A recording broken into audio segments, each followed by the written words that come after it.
Hello, everyone. This is Yasser Albogami. I am an assistant professor at King Saud University, Riyadh, Saudi Arabia.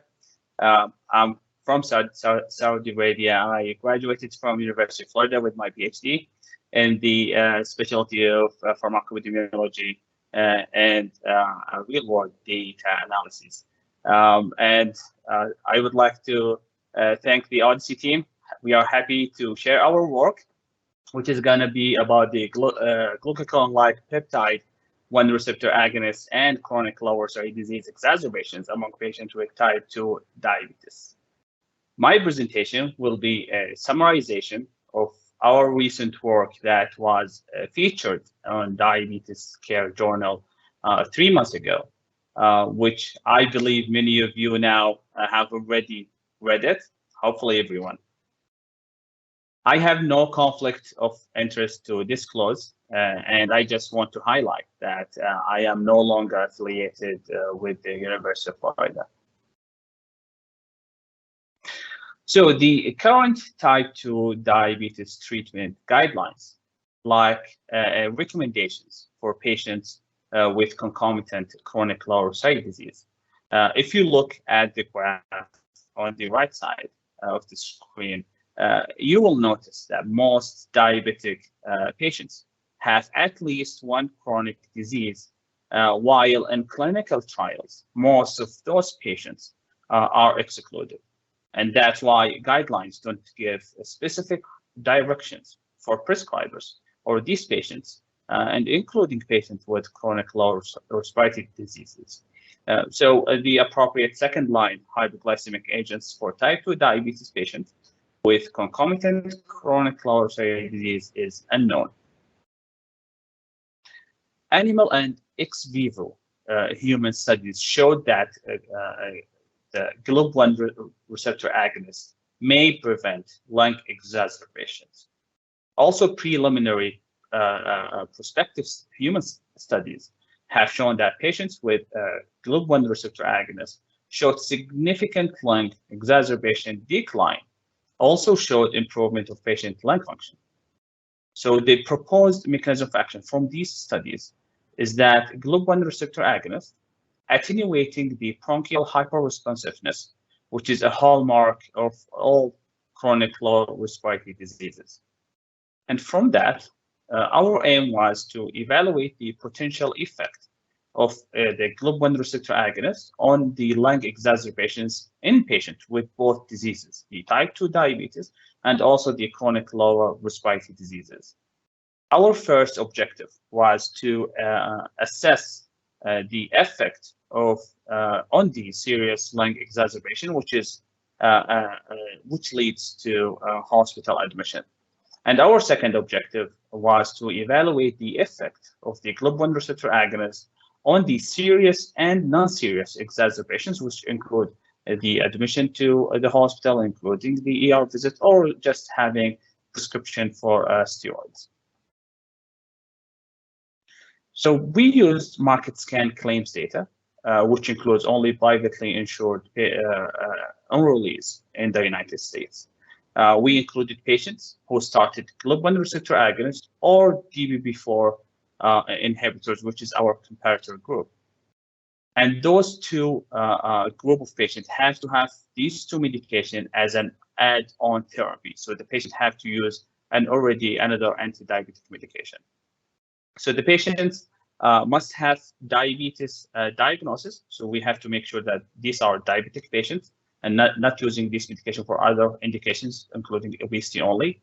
And having the diabetes diagnosis was based on the ICD and ICD-10 codes. And also that was similar to the chronic lower respiratory disease diagnosis. We used the ICD-10 and ICD-9, including both asthma and COPD, which a composite measurement for the chronic lower respiratory disease. We also require the patient to have a 1 year look-back period before starting on those two medications.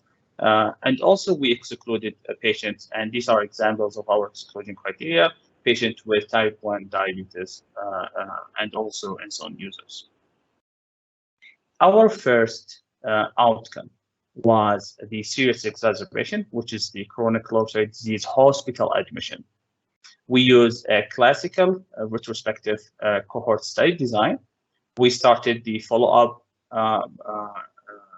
when they received either GLUB1 receptor agonists or they received the DPP4 inhibitors.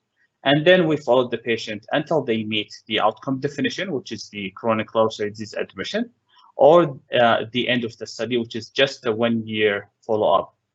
Or we censored the patient. If the treatment they were using discontinued, or they switched to the comparator, so switching from GLUB1 to a DPP4 or vice versa, or they had a hospital admission for other reasons other than the chronic low-grade disease admission, or the health plan disenrollment. Our secondary outcome was defined as a count, including 3 measures, which is the admission to the hospital for chronic low-grade disease and emergency department visits for the chronic low-grade disease and using the systemic steroids. Similar design, but different outcome definition. So to account for potential confounding, we weighted the sample using stabilized inverse probability treatment weighting after fitting a logistic regression conditioning on all the potential confounders we measured during the look-back period. We used a Cox proportional model to obtain the hazard ratio of the first outcome, which is the hospital admission. And for the secondary outcome, which was count, we used Poisson regression to obtain the weight ratio of our outcome. For the sensitivity analysis, we run multiple sensitivity analysis, which I will go through during the results section. We use these sensitivity analysis mainly to mitigate any unmeasured confounding effect. And we used high dimensional propensity score weighting. We also used an external data, which is the HRA data, which is basically a self-report of these enrollees in the market scan, in which they self-reporting their BMI or their smoking habits. And we use this information to do multiple imputation to adjust for these measures. And finally, we did alternative comparator. Instead of using DPP4 inhibitor, we used a sulfonylurea, which is in that time during 2010, 2012, sulfonylurea was one of the most common second line treatment for the diabetes management. So for the results, this is just table 1 of our data before any weighting, just showing you how the sample looked like.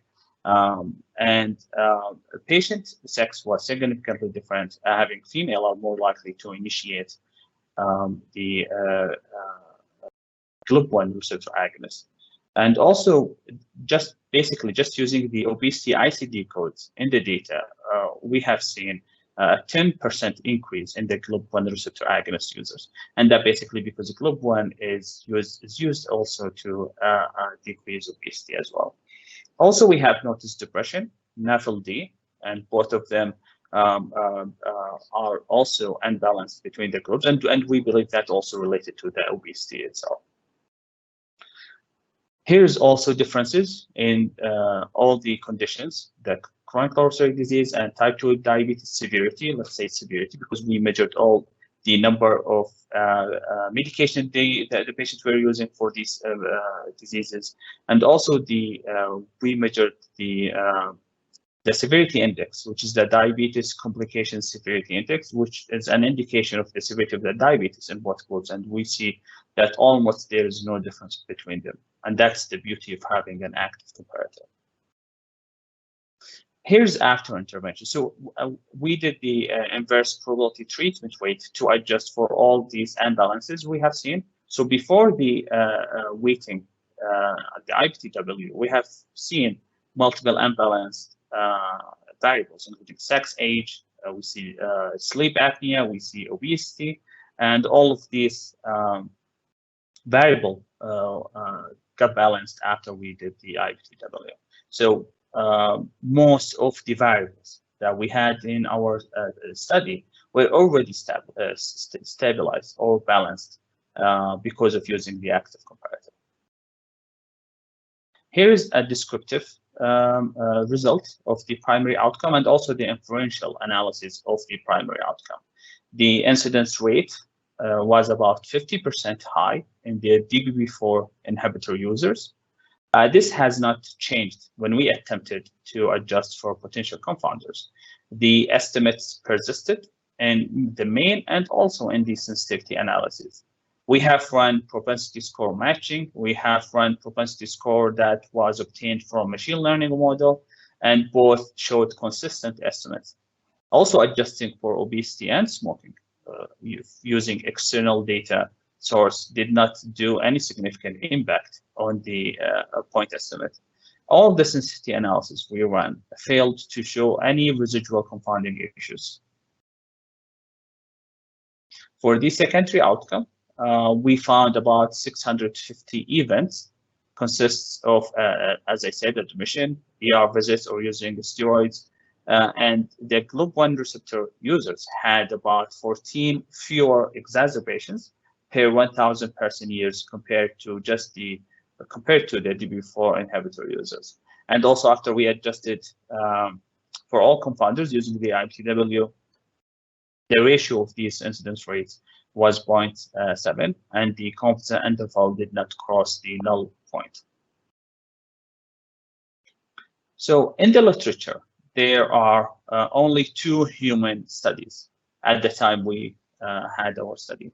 One was among asthma patients, asthma obese patients, which had about 13 patients only as a sample size. The researcher found significant exacerbation reduction, but the study lacked any comparison group. So this only just one group with no comparison.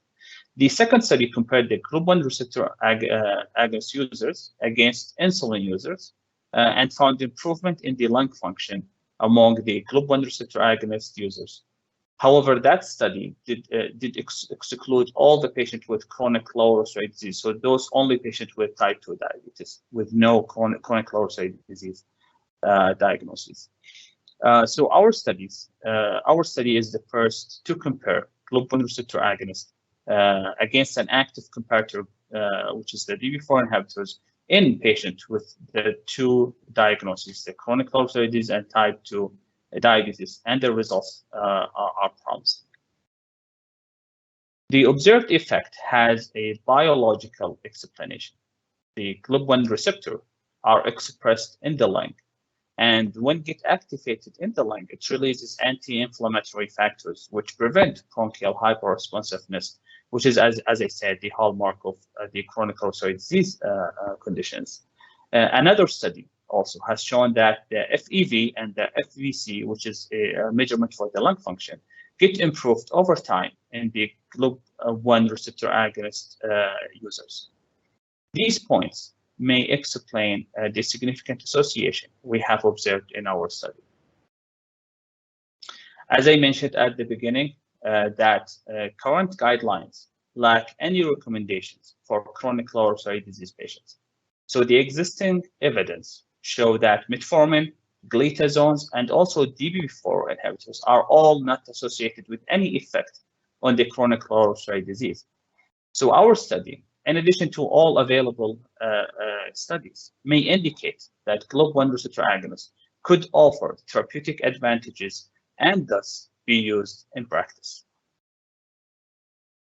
So our study strengths included using an active comparative design, as we have seen in the propensity score distribution. Using big data also allowed us to identify large sample of GLUB1 receptor users, which is already small compared to other class users. Also using linkage of external data helped us to explore the effect of the unmeasured confounding such as obesity and smoking. Our data lacked, because it's claims data, lacked the HbA1c measurements and also the lung function measurement, which both could be significant confounders and should be adjusted in future studies.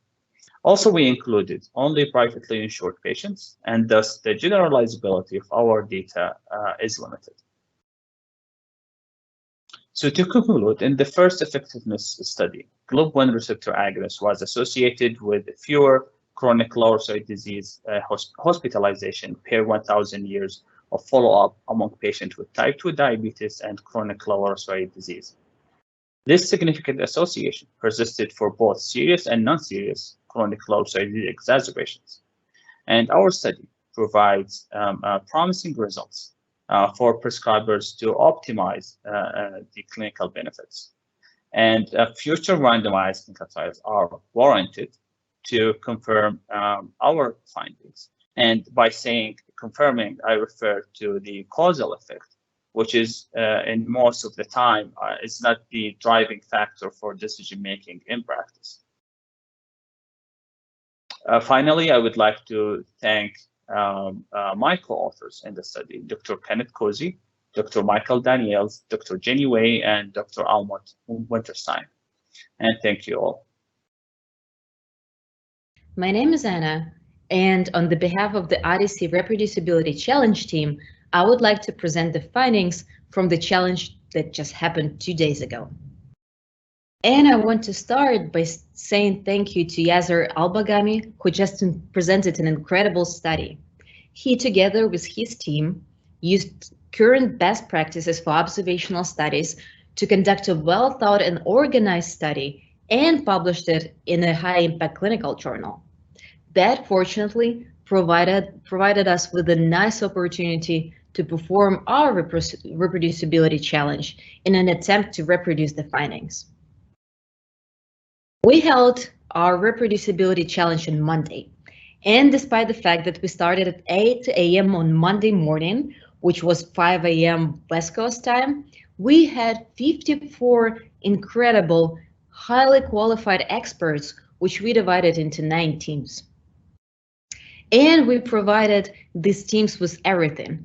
We gave them the concept sets, which we made in advance in collaboration with Yasser. We gave them the Atlas instance access and the full day to reproduce the target, comparator, and the outcome cohorts based on the description that was provided in the paper and the supplements. And for now, let's just focus on one of the target cohorts, GLP-1 receptor agonist users, which was defined as adults with diabetes and chronic lower respiratory disease with 365 days of prior observation, indexed on the first GLP-1 prescription and without a bunch of conditions and events. So we spent morning recreating this target cohort. Our 9 teams produced 9 cohorts, and all of them were highly confident about the cohorts, about the decisions they made, and they thought that they reproduced this cohort well. So then we asked them what they think is a good reproduction. And they thought that matching the patient counts with at least 20% margin would be sufficient to call it a good replication. And then more than half of our participants were either somewhat confident or very confident that they will be able to match the patient counts in the reference cohort with that threshold. And we also had a full trust in them because they're great experts. And then we had a nice hour-long discussion about the challenges and pitfalls they encountered when reproducing the cohort. And we discovered that there were only a couple of main topics that they shared. One of them was the second-line therapy.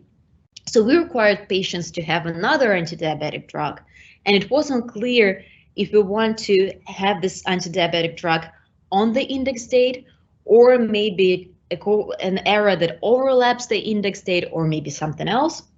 And we had the same concern for pregnancy, because this is a long event and it's not clear if we require a pregnancy event on the index date, or maybe an event within 9 months prior, or maybe prior and after. And another challenge that our participants encountered was that it wasn't clear if a couple of inclusion criteria have to be observed together or maybe on the different dates. And based on that, we really thought that all of the discrepancies in their cohorts would stem from these three main points.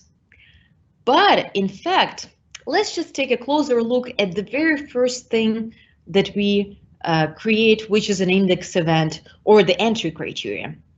So the entry criteria was defined, just to remind you, as the first occurrence of GLP-1 receptor agonists within 365 days of prior observation. And also we required patients to have no prior insulin, and the analysis was conducted within a given time frame. So now let's take a look at how our teams performed this very specific small task. So here we have 4 teams, and all of the 4 teams did it in a different way. So what you can see here is that team 1 required patients to have a drug exposure for the first time in patient's history with 365 days of prior observation within a given time frame. Then team 4 used the same concept set, but required to have a drug area instead of drug exposure. And they also specified age, but did not specify this time frame. Then when you look at team 3, we see that they used a specific concept set of GLP-1 receptor agonists without insulin, and then just specified the time, specified the prior observation, and simply said that it has to be an earliest event. And finally, team 8 went all the way back to specifying the time interval, also used the concept set of GLP-1 inhibitors with GLP-1 receptor agonists without insulin, specified the prior observation, and also said that selecting an earliest event will be enough. And surprisingly, none of these definitions matches what Yasser did in his paper. So what he did is that he required to have an exposure of GLP-1 receptor agonists without insulin within a given time frame with a requirement of prior observation. And then he also made sure that we observe no prior exposures within a year. And you can see that this is a very small, teeny tiny design choice, and yet it will produce a huge difference because this is the entry event. And when we go through the paper, we see so many of these small design choices and so many opportunities to make different decisions regarding them. So now let's take a look at the results for this cohort. Let's take a look at the patient counts. So no wonder that given all that we said, we observed that the patient counts are wildly different. And none of the cohorts actually fall within this 20% threshold that we initially said would be a good reproduction. And we also see that there are some of the cohorts that are more than 10 times more patients than the reference implementation. And of course, you can say that patient counts are not enough. We need to take a look at how those patients look like. So let's take an example of one of the cohorts produced by team 1 compared to our reference implementation. And what you can see here is the distribution of different baseline characteristics and how they, and compare them between the replication and the reference implementation. And we can see that there are many drugs and some of the conditions that are far more common in the reference implementation than in the implementation produced by team 1. And essentially, cohort diagnostics that we ran allowed us to also explore patient characteristics and figure out what exactly went wrong with some of the definitions.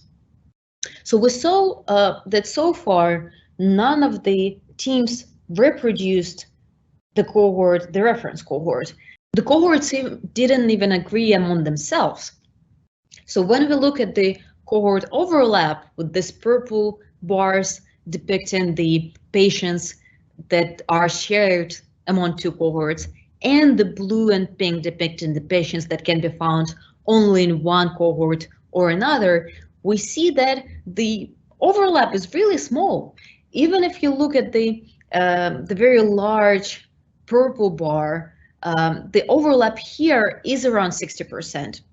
So our cohorts do not really match each other well. So far we observed that our experiment resulted in a high variation of the reproduced cohorts, and we could not reproduce the reference cohort well, even despite the fact that we had the concept sets pre-made and that we had a highly qualified experts. And what we also noticed is that our team, as well as the other researchers, tend to underestimate the amount of details that are needed to reproduce a study. And even if I go back to my own papers, I probably won't be able to reproduce my study. And this is a current state in the field. We have researchers producing two independent pieces of information, the original code and the text description of the code, which is oftentimes incomplete and sometimes inconsistent.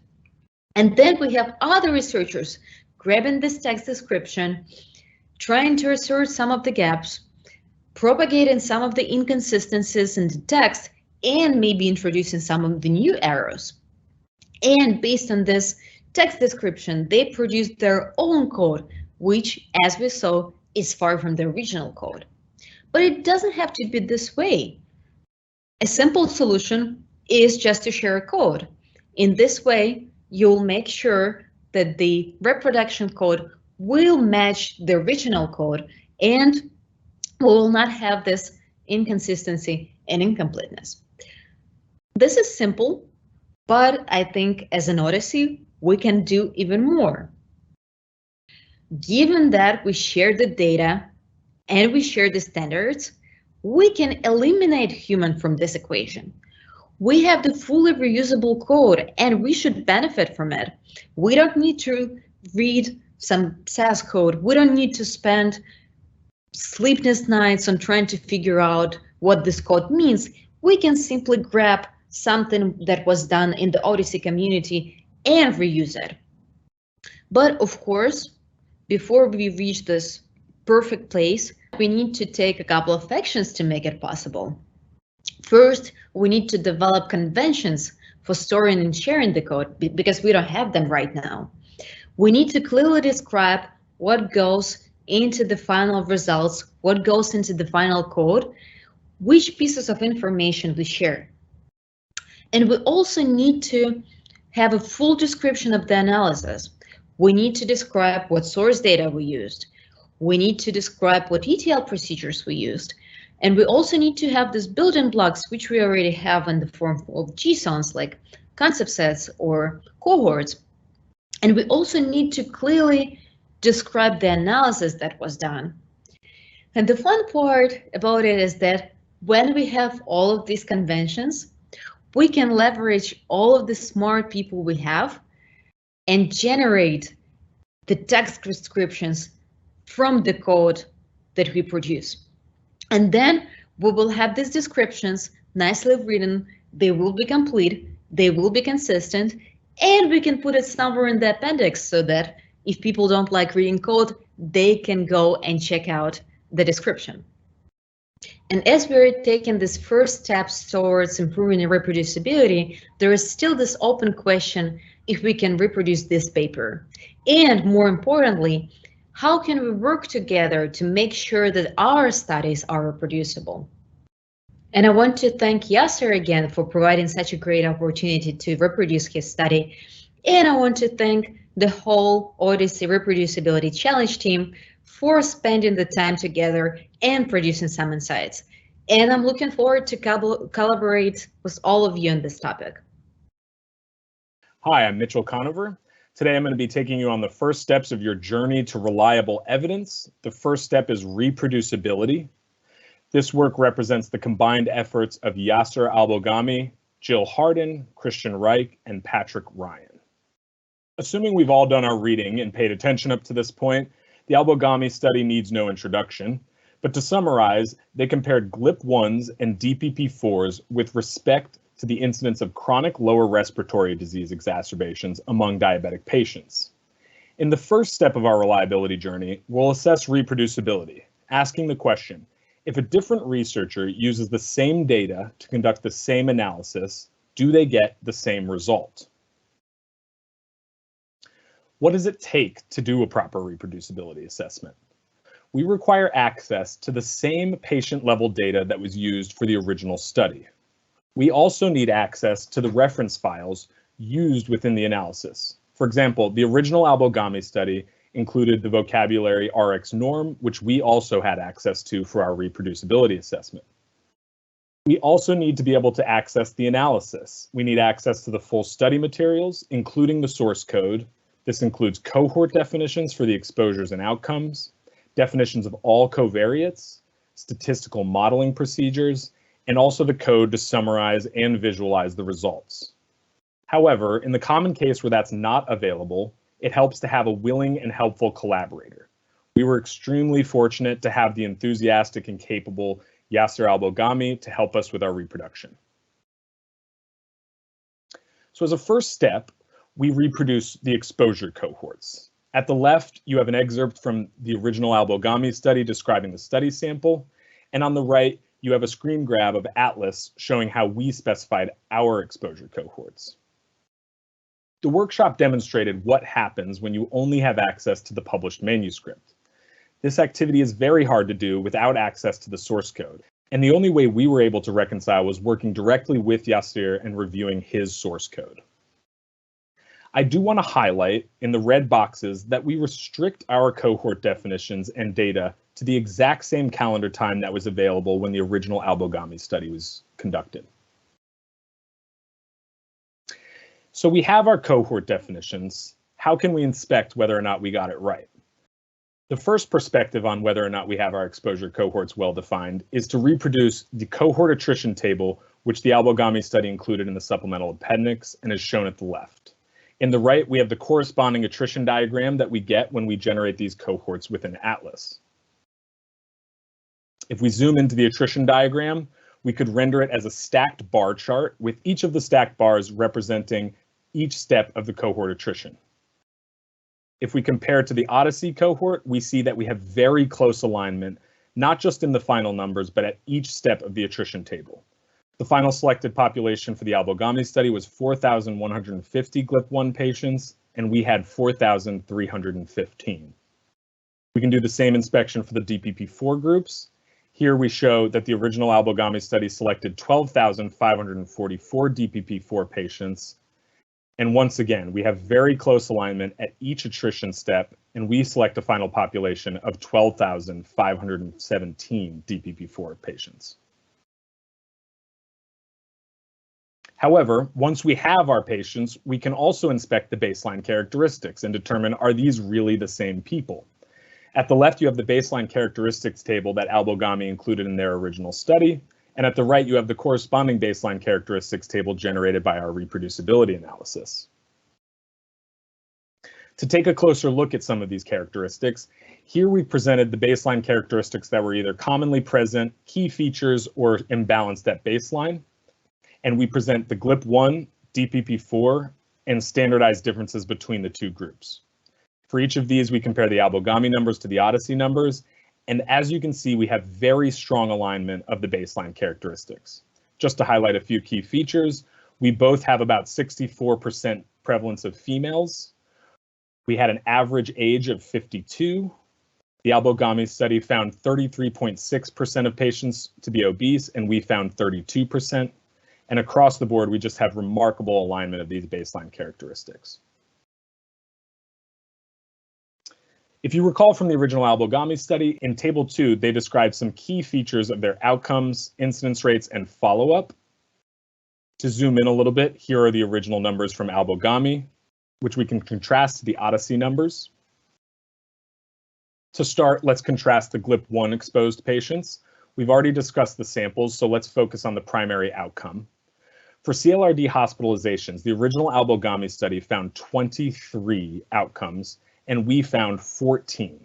So this is the first time that we're seeing a little bit of disagreement. It does look like we're ascertaining fewer outcomes than the original Albogami study, which does correspond to a lower incidence rate.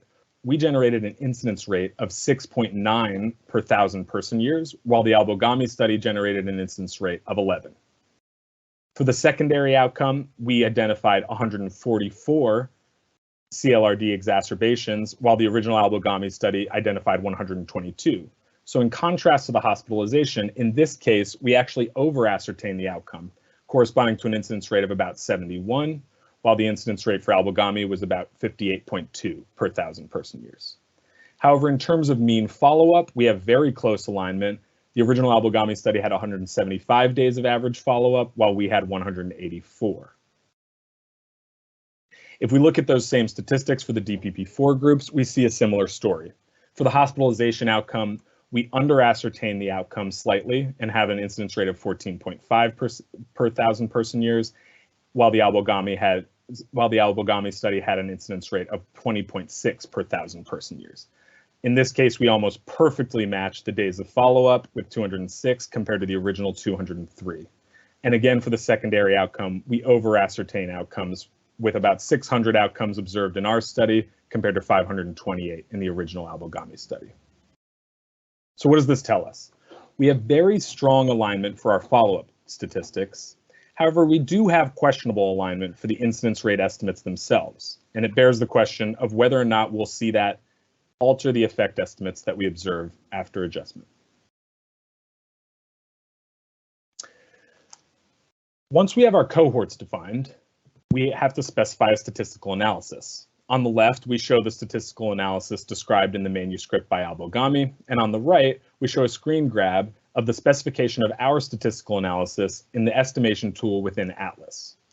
We won't get into the details of the statistical analysis since they align closely with the Albogami study you've all read.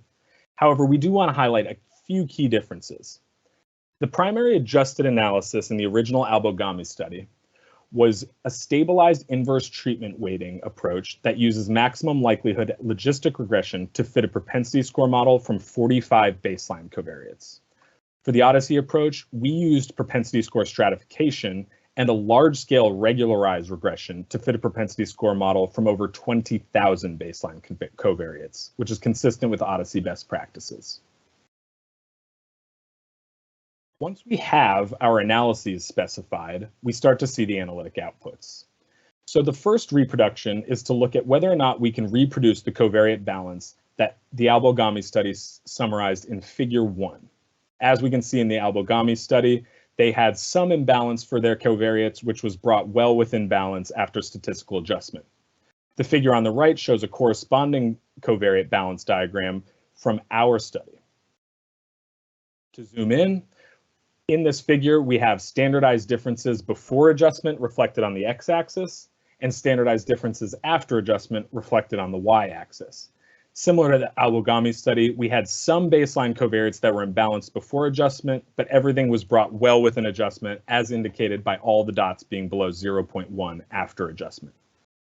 So similar to the original Albogami study, we also have produced excellent balance of covariates after adjustment. So let's take a look at the actual effect estimates themselves. Here we have the hospitalization outcome with the unadjusted estimate from the Albogami study at the top and the adjusted estimate at the bottom. When we look at the effect estimates generated by the OHDSI reproducibility assessment, we see that we have extremely close alignment. Particularly for the adjusted analysis, we have an almost perfect replication of the original estimate. If we look at the same forest plot for the secondary exacerbation outcome, we can see that the OHDSI estimates very closely reproduce the original Albogami finding.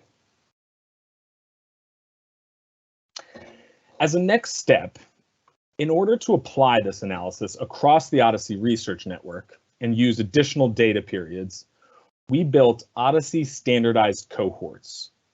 These cohorts needed to be built for the exposures as well as the outcomes and use the OHDSI vocabulary to define clinical concepts and also remove features specific to the IBM CCAE database that were used in the original Albogami analysis.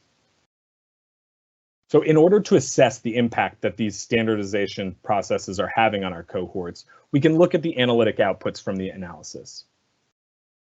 On the left, we have some of the study diagnostics that are presented for the cohorts that reflect as closely as possible the original approach used in the Albogami study. We have propensity scores, we have standardized difference plots, and we have a Kaplan-Meier plot showing incidence rates of the outcomes in the two exposure groups. On the right, we've now added a figure showing those same diagnostics for the standardized cohorts. And as you can see, standardization has created minimal change relative to the actual source cohorts. The propensity score overlap is highly comparable. We still have good balance of our covariates after adjustment, and we still have a very similar Kaplan-Meier plot. If we come back to our forest plots and add in our standardized cohorts to the estimates, we can see that for both the hospitalization outcome and the exacerbation outcome, we are still generating a highly consistent finding. The standard definition implemented using OHDSI approaches has had a negligible impact on our ability to reproduce the effect estimates. So we've compared exposure cohorts that closely align with the Albogami approach and cohorts that implement an OHDSI standard practice, and we've clearly reproduced comparable estimates. Are we done? Of course not. There are more outputs from the original study that we can reproduce. If you recall, the original Albogami study presented what I would describe as a very exhaustive set of sensitivity analysis that inspected the robustness of their finding with respect to variations in several analytic choices. Sensitivity analyses can be used to evaluate robustness to choices like subpopulation, adjustment strategy, comparator selection, outcome definitions, and exposure inclusion criteria. On the left, you have a figure showing the results of sensitivity analyses from the original Albogami study, which again confirmed that their result was consistent across a number of analytic variations. On the right, we have the corresponding sensitivity analysis for the OHDSI reproducibility study. Similar to the way that the Albogami study conducted stratified analysis by COPD and asthma, we conducted those same analyses, and we also explored variations in analytic adjustment approaches, comparator, and outcome definition, and the results were the same. We do not find that this estimate varies strongly with respect to variation in choices of analytic approach. The sensitivity analyses yield similar effect estimates to the primary analysis in both the Albogami and the OHDSI implementations. So at this phase, we've reproduced all of the study outputs from the original Albogami study. But what else can we learn using the original IBM CCAE database? The first question we might ask is, are the findings robust to calibration using the empirical null distribution, which is an OHDSI standard practice? Here we show the distribution of effect estimates generated by a set of negative control outcome experiments. Negative control outcomes are outcomes that we expect have no causal relationship with the exposures of interest, and thus we expect these estimates to cluster tightly around the null estimate. In this case, we're showing the empirical null distribution for the unadjusted or the crude analysis. And given that we haven't adjusted for confounding, it does look like we have a little bit of bias in the upward direction. However, when we apply the calibration procedure, we can see that the dots move to the left, centering around the null, which is the effect of the calibration procedure. When we look at the effect that the calibration procedure has on our actual effect estimates, again, we're looking at the forest plots with hospitalizations on the left and exacerbations on the right. We can see that the uncalibrated estimates move towards the left to adjust for that positive bias that we observed. If we look at the empirical null distribution figures for the adjusted analysis, we actually see a different story. In this case, the uncalibrated estimates shown at the bottom are already well-centered. There appears to be limited systematic bias indicated by the empirical null distribution, and therefore, in the top panel, after we calibrate, the dots mostly stay where they are, because the calibration procedure is not correcting for a lot of systematic error in this case. Again, returning to our forest plots showing the impact of calibration, we can see that the uncalibrated and the calibrated estimates are nearly the same for both hospitalizations and exacerbations. Again, this is consistent with the fact that we didn't observe a lot of systematic error in our adjusted analysis. So with this result, we can conclude that empirical calibration has negligible impact on adjusted estimates because little residual bias was detected. However, beyond just the primary effects of interest, we can also look at the effect that calibration has across all of the sensitivity analyses that we did. On the left, we have our forest plot that we've already shown you, which reflects uncalibrated estimates for the various sensitivity analyses. On the right, we have the corresponding forest plot showing you the calibrated estimates. As you can see, empirical calibration has a negligible impact on all of our adjusted estimates across sensitivity analyses. It's important to note that this finding strengthens our confidence in the original Albogami results, since the empirical null distribution indicates that this is a well-controlled study with limited systematic error after adjustment. So we have confirmed that the findings are robust to calibration. We might also ask the question, is the effect stable over time? When the original Albogami study was conducted, they only had access to data from 2006 to 2017. At the time of conducting this reproducibility analysis, we have access to additional data in 2018, 2019, and 2020.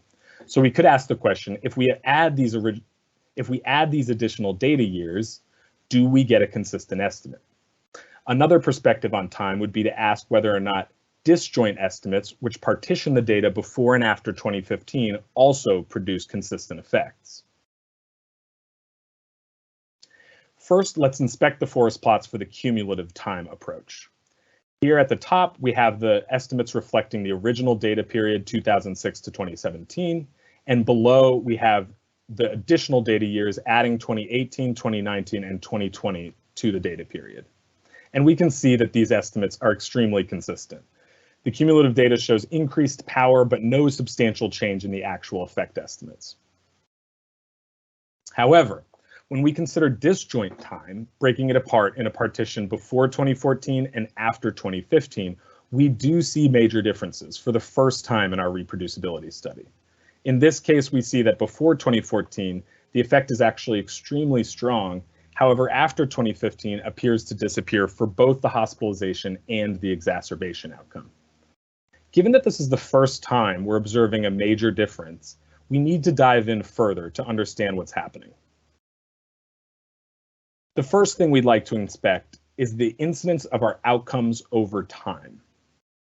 In the top panel, we have the incidence of the CLRD hospitalization outcome over time, and in the bottom panel, we have the secondary exacerbation outcome over time. So to start with the top panel, you can see that over the course of our study period, the outcome is becoming less common. The hospitalization rate dropped about threefold between 2006 and 2019. One important thing that this graph shows us is that the ICD-9, ICD-10 switchover that occurred in 2015 does not appear to be causing some sudden change in our ascertainment of the outcome. Whatever appears to be driving the reduction, it appears to be consistent over time. This might indicate that the way these cases are being handled is changing over time. Perhaps it reflects a change in the medical practice, such as an increasing admission threshold for patients presenting with CLRD in the emergency room. If we look at the bottom panel, in contrast, our exacerbation outcome appears to be relatively stable over time, with the exception of 2020. It's important to note that we observed a diminished effect in the more recent data for both of these outcomes. However, only the hospitalization outcome appears to be having a decreasing trend over the course of our study.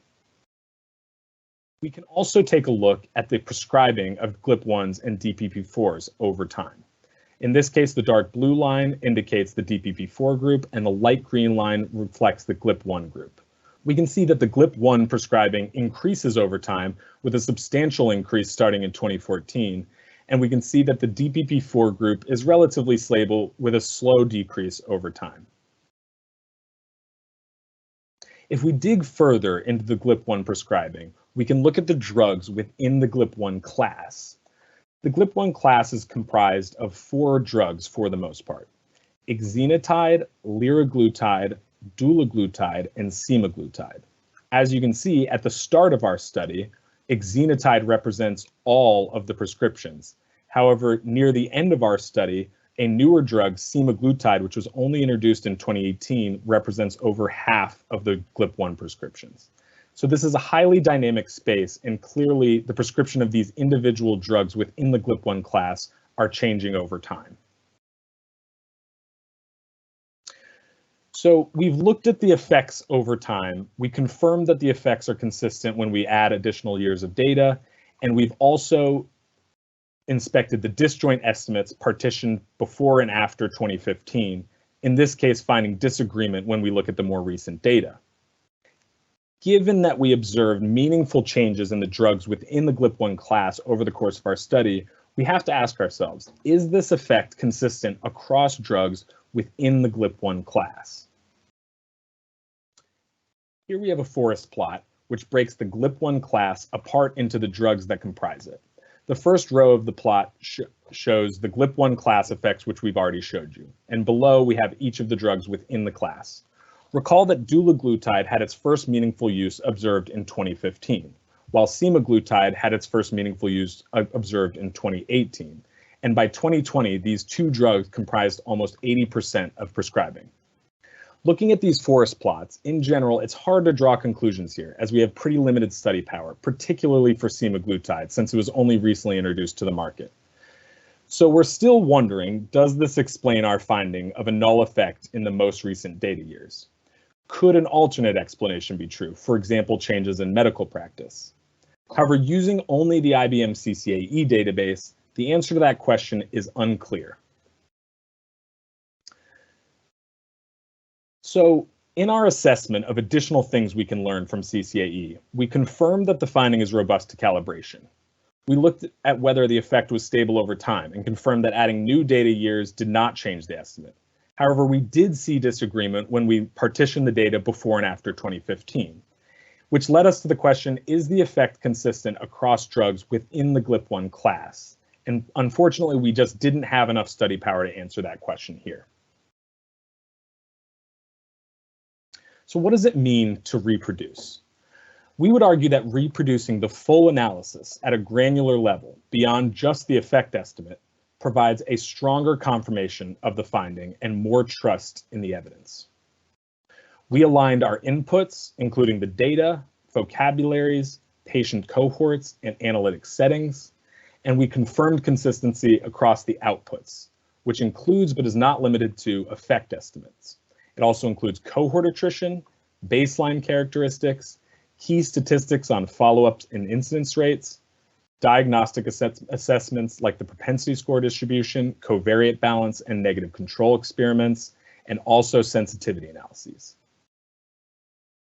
We also, beyond just reproducing, conducted exploratory analysis to look into areas of disagreement. For example, the partitioning of data before and after 2015, where we observed inconsistent effects. Finally, it's important to note that when we're interpreting effect estimate agreement, there are a number of metrics that can be used which lead to meaningfully different conclusions. In this reproducibility assessment, we assess agreement using overlap of the confidence intervals and point estimates and not significance of the findings. Consistent with OHDSI approaches, we are sharing our results using a Shiny dashboard, which is publicly accessible using the following links. You can dig through the results yourself and take a look at in more detail at what we generated. We have also pushed a cohort diagnostics Shiny dashboard, which will allow you to inspect the characteristics of all of the cohorts used for this work. And finally, this reproducibility analysis itself is very easy to reproduce. Consistent with OHDSI best practices, we have a GitHub repository which contains executable code and README instructions and a full study protocol. So you don't have to take our word for it.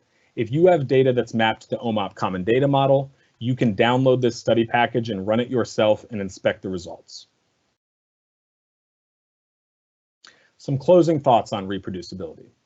Again, just to rehash, the question of reproducibility is whether a different researcher can conduct the same analysis using the same data and confirm the same result. Reproducibility increases our trust in the original finding, and it's a useful strategy to guide further exploration and highlight gaps in the evidence. All of this reproducibility work is only possible through the use of OHDSI's open source and standardized tools. These tools facilitate detailed evaluations of reproducibility that we've shown you today, but more importantly, they reduce barriers for other researchers to independently reproduce these analyses. They allow data to be incorporated in an ongoing basis. So if more data years or other data resources become available, we can incorporate them into this package with minimal effort. Finally, I would like to conclude by saying that reproducibility is a critical step in the journey to reliable evidence. Thank you very much. Hi, my name is Christian Reich. I work at a company called IQVIA, but I also have considered OHDSI as my professional home since its very inception. This is the third block, the plenary session, about how to create reliable evidence, and we're going to talk about generalization. So remember what we learned from Yasser about his study and how the two anti-diabetic drug classes, GLP-1 and DPP-4, have an effect on chronic lower respiratory disease, hospitalizations, and exacerbations. Remember, these are the infectious disease with an obstructive component.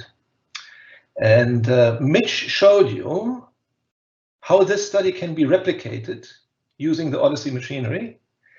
He used the same data, he built the same cohorts, he applied the same statistics, and he got the same or very reliable, very comparable equivalent results. He also used the same time period for the study, but then he extended it to a little later, from 2017 to 2020, allowing him to study some interesting time artifacts that he observed. The question is now, what if we run this study in a different type of database that's drawn from a different population, that has different timings, or maybe all three are different? Are we still going to get the same results? That's what we're going to look in this following section. So let's see what we did study before. We studied the CCAE database, which is marketed by IBM. It's a claims database of insurance holders of large corporations. Most of these people are working age, which means they are below 65 years old. We have a very nicely powered study here. Here are the different cohorts. We have lots of subjects in each cohort, more than 8,000 in the GLP-1, more than 16,000 in the DPP-4. And we have about half a year, a little more here, of follow-up time for each of them after they started using these classes as new users. We also have a good representation of the ingredients which are part of the GLP-1 class, except one, albiglutide. This is this little blue shiver here. The other ones, we have a good chunk of patients who are on each of these ingredients. So how do these fare, these data, or how did they fare? As you know, after creating these cohorts, we run our standard diagnostics. And there are three components to these diagnostics. First, we are looking at the distribution of preference scores. And it looks like the target and this is the target, this is the comparator, are near equipoise, which means the doctors really treat patients equally likely with either drug. Not quite, but there's not a drastic preference for one or the other, which is good, which means we can compare them well. After the adjustment through propensity score stratification, we see that the covariates are very well balanced. So look, the covariates are the standard difference of mean between these covariants go all the way up to 0.4. And after balancing, after stratification, they are all way below 0.1, really way below 0.05. This looks very good. This is what we want to see. And finally, the negative controls will tell us if there is residual bias. So the way to read this one here is above this red funnel, there are these dots, which each of them representing a negative control. Each of them, the hazard ratio that the method calls for them is lower than the confidence interval, which means the null hypothesis that there is no effect cannot be rejected, which is what you expect for a negative control. So what you want to see is all your negative controls nicely tucked against in the funnel, close to the one, close to the low confidence interval, which is what we see here. So this looks, remember this looks like a very good diagnostic picture. Well, now let's see what the result looks like. On the right, you see the situation for the hospitalization, for the class, and for each of these ingredients. This is how you read these tree plots. One means there's no effect. The blue dot here is the point estimate. The blue whiskers or line is the confidence interval. So in this case, GLP-1 shows an effect. It's a protective effect. There are fewer, there's a lower hazard ratio for patients taking GLP-1 versus taking the control. Somewhat lower, not a lot lower, but somewhat lower. And the confidence interval doesn't touch 1, which means that looks like a significant result. If you compare two cohorts, you do this following. You look whether the point estimates fall within the other confidence interval. So in this case, liraglutide, the point estimate is well inside the class's confidence interval, and the other way around. The class point estimate is well in liraglutide's confidence interval, which means these two are consistent. If you look at the other ones, they are also consistent. Semaglutide has a very wide range here, confidence interval. This is due to its lower power. It's the newest of the drug, probably not as many patients on in this cohort. But otherwise, they still agree with each other. They're still consistent with each other. The exacerbation story is very similar. You also have an effect, not very large, but a clear effect for GLP-1. Very small confidence interval, which means it's nicely powered, not touching the 1, which means we believe there's an effect. The other ones jive with it, pretty much. Except dulaglutide, it's kind of like on the edge. Probably also still say it's consistent, but it's on the edge. Clearly is much closer to the 1. It's one of the newer drugs that are on the market. So this is the baseline. This is what we've learned from Yasser's paper and his demonstration to us, and what Mitch did to reproduce it in all detail. Now let's go and look at another database and see how that fares. Optum Clinformatics. It's a different company, sells this database. It's also a claims database, but different patients. These patients are from an insurance company, private insurance company. They also sell to commercial employers, which means from that perspective, it's similar populations, and there's Medicare Advantage in there as well. Slightly different timing. We lost one year, but overall pretty similar situation. Let's look at the cohorts. Very similar, roughly the same cohort size. GLP-1 8,000 to 7,000, 16 to 15. Very similar follow-up times. It's a little shorter on Optum, but really nothing to be worried about. Compositions of the ingredients also look very similar. We have a little more of the newer ones. But really, it's not a big difference here, though. The diagnostics. Remember, we want these to be as close and overlapping as possible. Looks good. Equipoise, we have the full.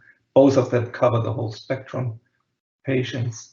We have a very nice covariant balance. It goes all the way from 0.45 to below 0.05. Very nicely squished down here.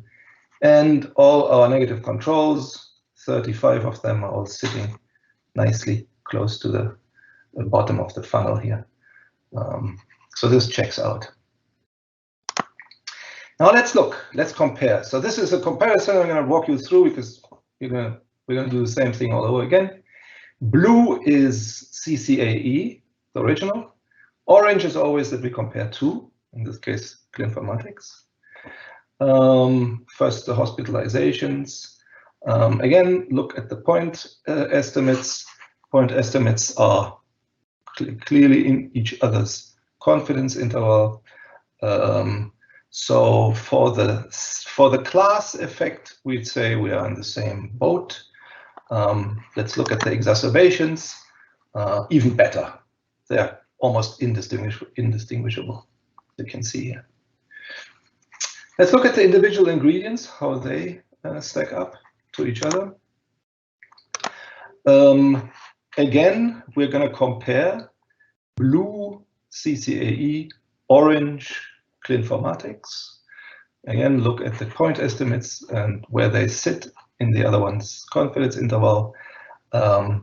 So in this case, Exenatide are pretty congruent in both of these databases. There's not a lot of difference here. Little better power in Clinformatics. The other ones can't really say same thing, right? So liraglutide, again, better power, otherwise consistent. Dulaglutide, a lot better power, consistent. Semaglutide, a lot better power, consistent. Exacerbations, really same situations. It looks like dulaglutide has a little bit more of an effect. Even though it's consistent, it's moved down to the left and almost doesn't touch the one anymore. So just keep watching dulaglutide because we had trouble with the power in the original CCAE, and also it looks like it has less than an effect than the other ones, which was one of the reasons we thought we could explain the timing effect when Mitch showed you the difference over time. So Clinformatics really is the same type of patients. They are all people working and having commercial insurance. So we didn't expect that much difference.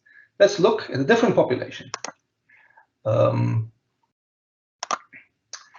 Let's look at MDCD, which stands for multi-state Medicaid. Same thing, it's also closed claims. Closed claims means claims that are processed by the insurance company and paid. And paid, it's important. But these are people, low-income families who are processed by commercial insurance, but the insurance is state-sponsored. So they have Medicaid, state-sponsored Medicaid, and the insurance organizes the operations. Same timing, but again, different socioeconomic status. People not necessarily working in corporations, and people usually lower socioeconomic status. Again, you're going to see this is going to be repetitive. Looking at the cohorts, smaller, a bit smaller, same follow-up, but they're still pretty hefty. For clinical trials, these are gigantic numbers. Okay, if you look at the distribution of ingredients, a little bit different. So the newer ones are fewer. It looks like these patients are much more on the older drugs. for whatever reasons, we don't know it. Then compared to CCAE. Diagnostic, usual 3 types of diagnostic, really nicely in equipoise, these patient populations. Covariate balance, not quite as picture perfect like in the other 2, so we managed to shift it down to 0.1. There's one exception here. Pretty good still. And negative controls are sitting in the funnel. Now let's look at the comparison again. This is almost boring. We have exactly the same graphs here, both in the hospitalization, exacerbations. So the class effects completely check out.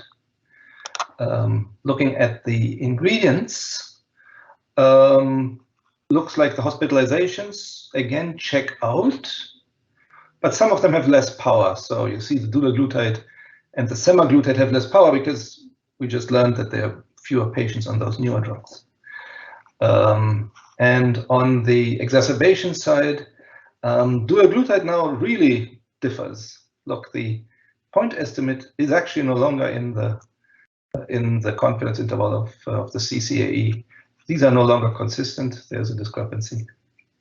But again, remember, dulaglutide is less powered in this particular database.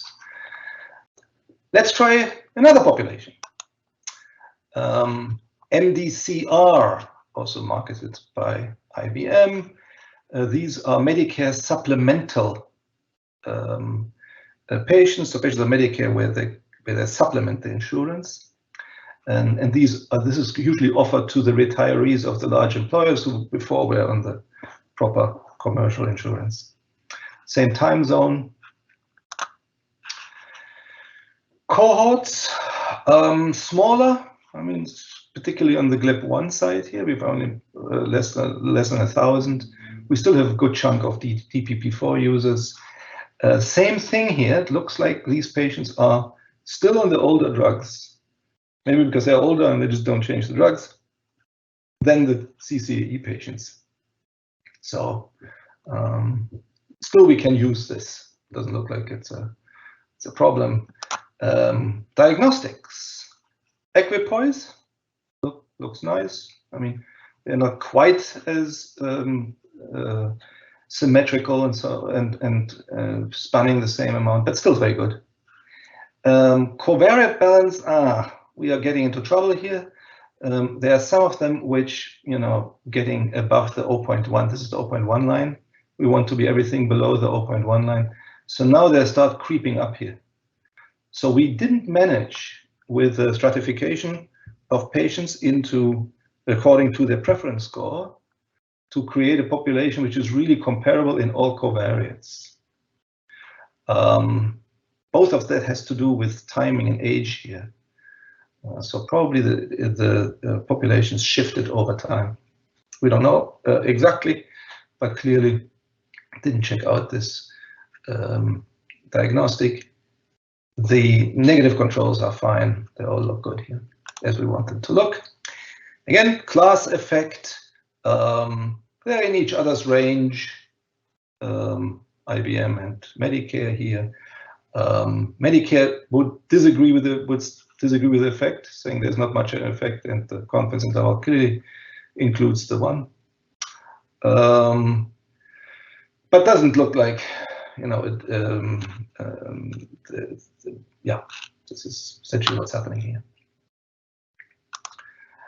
The ingredients, here we have power problems. So you see the confidence intervals go ridiculous. I mean, we're cutting off here. CCE had a problem with semaglutide, but certainly Medicare has, and also the others are much wider. On the exacerbation fronts, we see, again, just like in the previous one, they are not consistent with each other, and it looks like dulaglutide has an effect, just like the other ingredients, according to Medicare, IBM Medicare, MDCR. Next one, Optum EHR, as the name suggests, this is an electronic health record system from provider networks, so which means this is outpatients and inpatients that are in these networks. Looking at the cohorts, also smallish, both of them, GLP-1, DPP-4, shorter follow-up, which is actually typical for EHRs.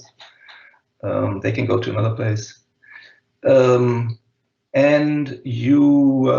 the ingredients are, I mean, look at this, they're almost a carbon copy of the CCAE ones. Diagnostics, very nice, equipoise.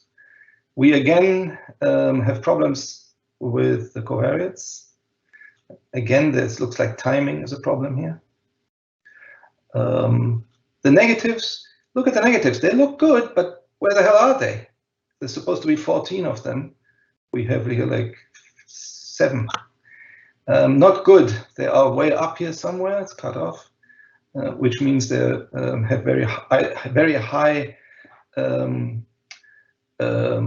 hazard ratios. The confidence interval is even higher, so nominally they include the 1, but to have these very large negative estimates is not a good thing. So we don't really know what's going on here. Looking again, as usual, at the comparing the effects. Again, consistent on this side, not a lot of power. Consistent on the exacerbations, no effect on the class effect. Ingredients, we really run out of power here. Some of them don't even have a bar anymore. We couldn't even collect enough patients to do an hazard ratio estimation. And where we do, it is a mile wide. So it's consistent, but not very, it doesn't have a lot of power. That's hospitalization. In the exacerbations, a little better. And we still have problems with getting enough, getting all the cohorts built. But where we can build them, they are consistent. And it's also consistent that dulaglutide doesn't look like it has that much of an effect. Pharmetrics Plus from IQVIA, again closed claims, again private insurance, a little bit like Clinpharmatics, or commercial Medicare, Medicaid Advantage plans, very similar to Clinpharmatics, really. Smaller amount of time though, only the later years where we have different, at least in CCAE, different ingredients or market share of the different ingredients. So if you look at the cohorts, very similar. Follow up, very similar. Checks out. Ingredients, as I said, they are much more of the newer ones, much less of the older ones. Maybe that's a good thing because we can then study these. But clearly, it's a difference if you want from a generalizability and reproducibility point of view. Diagnostics. Look at this. This is wonderful. This is good. Everything above 0.1, most of them below, most of them below 0.05. The estimates sitting nicely in the funnel. The negative controls. Class effect, consistent, but don't agree with the effect.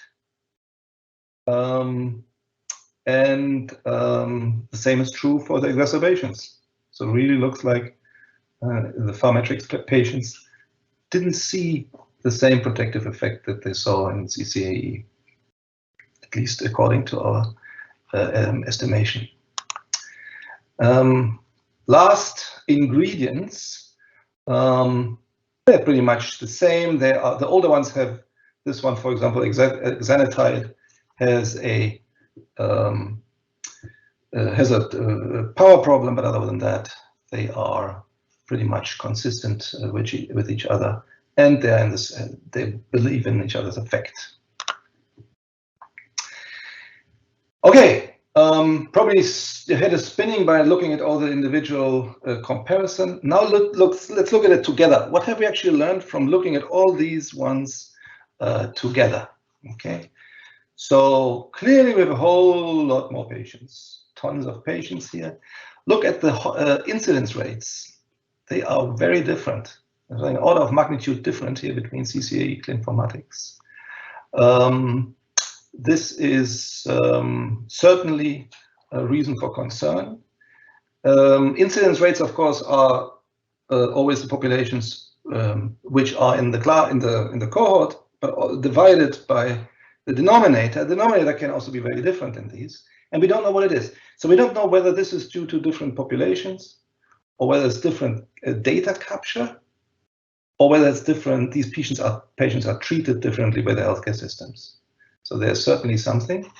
Doesn't mean that these different incidence rates derail all the estimations which are comparisons between the effects in two cohorts.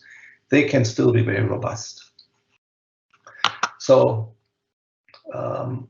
there's room to go into this more detail.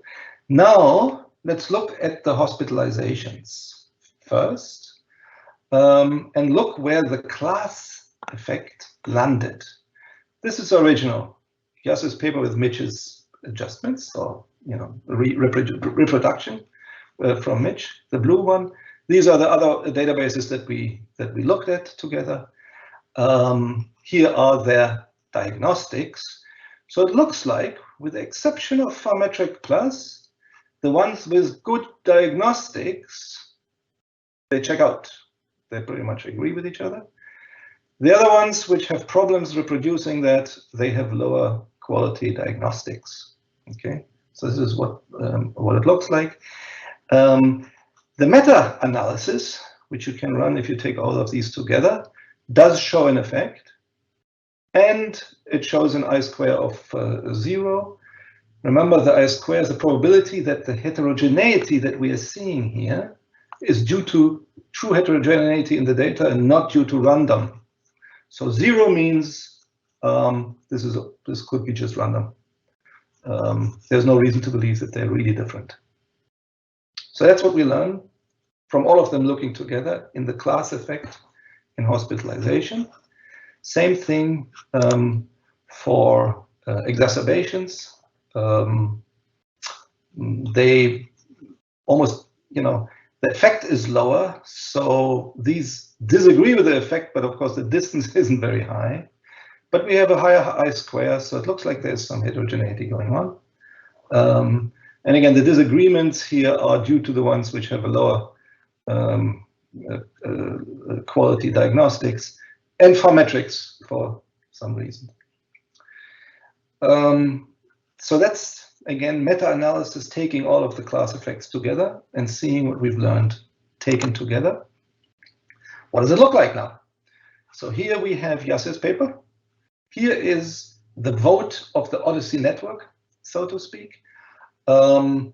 We have, of course, tons more patients in both the exposed populations as well as the outcomes. Follow-up is comparable, really no big difference. Now look at the effects. Yasser had effect of 0.5, so half of the hazard ratio if you take GLP-1 for hospitalizations, and with the confidence ratio of 0.3 to 0.5, we moved this up a bit. So essentially, we are sitting right inside Yasser's confidence interval here. Okay, so it's good reproduction. We kind of like we made the statement a little sharper. For exacerbations, similar situation. Again, we moved up, so we see less of an effect overall in the OHDSI network. And also our confidence interval moved up with this. So we now almost scraping the 1, but we still have a result. So it looks like both effects are holding up. Now looking at same thing we do now for the ingredients. Remember, ingredients have a lot less power. So first we look at hospitalizations. You know, looks pretty good. Sometimes more power, sometimes less. I² 0, which means all these differences can be nicely explained by random. And meta-analysis says there is an effect for both, for exenatide, and same is true for the other ingredients. So all ingredients hold. Semaglutide, scratching the one here, so we are not 100% sure. Exacerbation, similar situation, also an effect. Again, meta-analysis here. Not a lot, sometimes touching, coming awfully close to the one. And there's heterogeneity, clearly, particularly for the newer ones. We saw that, if you remember, they do seem to disagree sometimes. Is there an effect or is there no an effect? And sometimes there is no good sample size in diagnostic, and sometimes there's actually pretty decent diagnostics in sample size. So we do have something of a disagreement going on here, but overall we'd say there's an effect. Again, same as what Mitch worked out in his section. If we now look, the effect that Yasser discovered holds against all the database. If you compare the class to the, I mean, that was Mitch, of course, holds the class against the ingredients. So we can say that there is a reproducible and replicable effect. That's Mitch's job. And we show a generalizable effect. We go to different populations, and we still can see, and we look into different ingredients, and we can still see that the effect pretty much holds. In sum, we did the same estimations that we saw, Yasser and Mitch showed us, with different data that contain different populations over different periods of time.